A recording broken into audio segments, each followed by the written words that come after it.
de Estados Unidos es hoy un actor empujando para precipitar un cambio de régimen lo más pronto posible en la isla. Cuba no se va a quedar sola, Cuba ya está sola. Se le acabó el oxígeno a Cuba, porque si le llegaba el petróleo de Venezuela eso se acabó, y México está en las mismas, de que le están advirtiendo de que o le siguen enviando petróleo o se va a sanciones.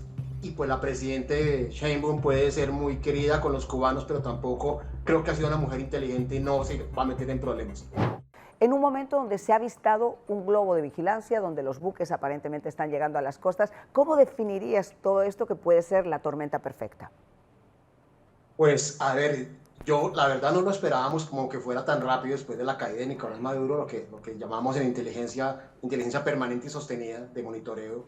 Se hace generalmente con drones, pero ya cuando le coloca un globo aerostático a 18 kilómetros de altura, simplemente para que lo tengan un poco en contexto, un avión transatlántico que va, no sé, a Estocolmo, a Suecia o a alguna parte, vuela a 12, 13 kilómetros, máximo 14 kilómetros de altura. Está hablando de 18 kilómetros de altura, es decir, es de una distancia enorme, y eso tiene un objetivo. Eso es físico, recolección de información de todo lo que tienen en terreno las fuerzas cubanas, porque a diferencia de las venezolanas, las cubanas sí están mejor preparadas, sí están mejor entrenadas, aunque pues todo el material está precario, no entrenan, o sea, es decir, sí entrenan, pero no tienen las capacidades por muchas limitaciones presupuestales.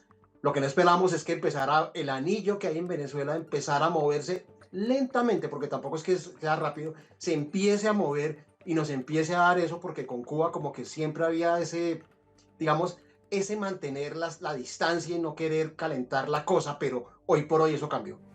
Hoy por hoy Estados Unidos demostró lo que todos sabíamos, que las capacidades militares no las supera en este momento ningún país en el mundo ni potencia. Ninguno se le puede parar en este momento a Estados Unidos, y está dispuesto esta vez a usarlo. Y esta vez la situación es diferente porque se le acabó el oxígeno a Cuba, porque si le llegaba el petróleo de Venezuela eso se acabó, y México está en las mismas, de que le están advirtiendo de que o le siguen enviando petróleo o se va a sanciones. Y pues la presidente Sheinbaum puede ser muy querida con los cubanos, pero tampoco creo que ha sido una mujer inteligente y no se va a meter en problemas. Así que Cuba se va a quedar sola. Y esto es grave porque entonces estamos al borde de un apagón en Cuba, y eso pues sumado a la situación humanitaria, sumado a la situación donde el cerco se puede incrementar y donde ya hubo una advertencia militar, es que la guardia de Maduro era cubana y fue abatida toda en ese operativo del 3 de enero. Eso es un mensaje claro. La inteligencia cubana fue hecha para hacer control social. La inteligencia cubana no tiene en este momento la capacidad para frenar o infiltrar a un alto nivel a las instituciones de los Estados Unidos. El tiempo cambió, ya no estamos en la Guerra Fría, esto no es la época de los misiles de Kennedy, ni Khrushchev, ni nada de esto. Estamos en otro escenario y las cosas están muy serias para los cubanos, y yo veo al régimen cubano realmente hablando de que quiere hacer aperturas, que quiere hacer cambio. La situación realmente en Cuba es dramática.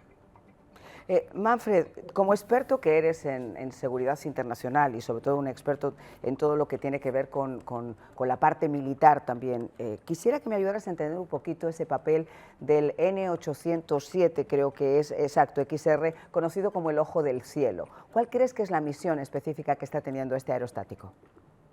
Claro, digamos, un satélite cuando uno hace con un satélite empieza, tiene que esperar la órbita, la Tierra, y tiene una ventana de observación.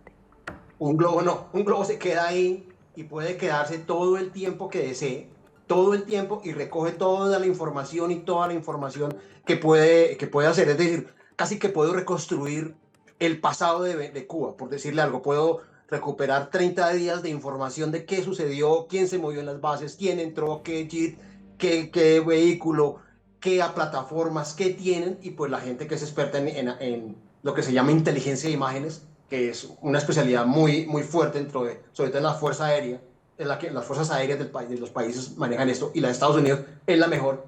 Empiezan a recopilar toda esa información y a leer todo lo que tienen en imágenes abajo, y saben todo.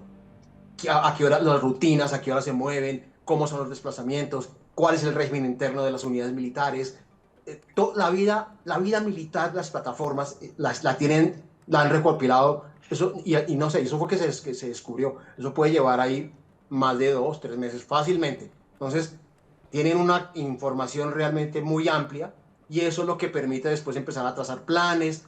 Es decir, esto es un apresto operacional, o por lo menos la primera fase de un apresto operacional más grande, porque si ya nos metimos en Venezuela, pues por este lado la cosa tampoco está apretando duro y creo que es muy seria la señal de recolección de información. Yo realmente no recuerdo a algún caso similar sobre Cuba, no sé, desde hace, no sé, lo que me recuerde, no me cabe en este momento un caso de esos que haya tenido tanta, digamos, tanto foco militar o por lo menos preoperacional, que es lo que realmente se está haciendo a ese nivel. Sebastián, ayer estábamos conversando tú y yo en la radio precisamente esta situación de asfixia por la que atraviesa el régimen, una situación extremadamente compleja, donde incluso tuvieron que reconocer que 9 de los aeropuertos que tiene Cuba, incluyendo el de La Habana, el José Martí, se habían quedado sin queroseno, sin combustible para poder realizar operaciones incluso internacionales. Air Canada, que es una de las compañías que más flujo de turistas mueve, decidió también que iba a tener que repatriar a muchos de los turistas. Hoy los rusos también han suspendido los vuelos hacia Cuba. O sea, estamos hablando de una situación extremadamente compleja, una situación en la que yo podría definir que la parte social que ya venimos comentando hasta la saciedad, la parte de la necesidad de todo, los apagones, y en este momento esa asfixia por parte de Estados Unidos con el tema del petróleo. ¿Podríamos hablar de una tormenta perfecta? ¿Podríamos hablar realmente de un punto sin retorno, Sebastián? Definitivamente. Solo hay que leer la declaración presidencial del día 29 de enero para darse cuenta de que se trata precisamente del punto final, el jaque mate por parte de la administración a este régimen que ha subsistido, sobrevivido a duras penas y fundamentalmente sobre el bienestar del pueblo cubano en su conjunto, dentro y fuera de Cuba, demasiado tiempo, y pensaba que podía aún sobrevivir años más y mantener esta situación de manera casi indefinida. Eso se acabó. La situación cambió completamente. El régimen ya no tiene años, ya no tiene meses, estamos hablando de semanas. Estados Unidos es hoy un actor activo, empujando para precipitar un cambio de régimen lo más pronto posible en la isla. Cuba no se va a quedar sola, Cuba ya está sola. Y cuando digo Cuba, digo el régimen cubano, obviamente, no el pueblo de Cuba. El pueblo de Cuba, al contrario, el pueblo de Cuba está empezando a avistar luz al final del túnel. Y además es importante que sepan que ya la comunidad exiliada se está organizando para ir en ayuda a la reconstrucción de ese país. Y eso es una maravillosa respuesta porque, claro, vamos a hablar un poquito ahora también y después paso nuevamente con Manfred sobre esas licencias de exportación que ahora los congresistas cubanoamericanos aquí en el sur de la Florida están tratando de que se revoquen. Estamos hablando de licencias de exportación por más de $100 millones que permiten el envío de bienes a la isla. El tema es que puede quedar muy bonito como conjunto, pero dentro de todo eso también estamos hablando de bienes de lujo que no son precisamente para el pueblo, sino que son para el disfrute de esa élite del régimen castrista, Sebastián. Correcto, esto es una demanda muy vieja de una mayoría de exiliados cubanos aquí en Miami que saben que hay toda una operación montada por el régimen cubano con testaferros que existen aquí en los Estados Unidos para enviar una serie de productos de lujo que ellos consumen, que por supuesto no son para el consumo de la población. No estamos hablando de los envíos de alimentos o de medicina a el pueblo de Cuba, que están funcionando desde el año 2000, cuando se hizo un ajuste a la ley de sanciones que permite la compra irrestricta por parte del régimen cubano de medicina y alimentos acá en Estados Unidos. Estamos hablando de productos como, por ejemplo, automóviles de lujo, Mercedes-Benz, BMW, Audi, que todos los cubanos hemos visto en social media a líderes o incluso hijos de y nietos de líderes del régimen cubano usando estos automóviles de lujo y dándose una vida de millonarios en un país donde el salario mínimo no llega a $1 diario. Entonces, es una buena idea, es parte digamos, una concentración de atención en todas las vías por las que el régimen ha burlado las sanciones de Estados Unidos para mantener un nivel de vida extraordinario en un país como lo es, tan pobre como lo es Cuba hoy en día.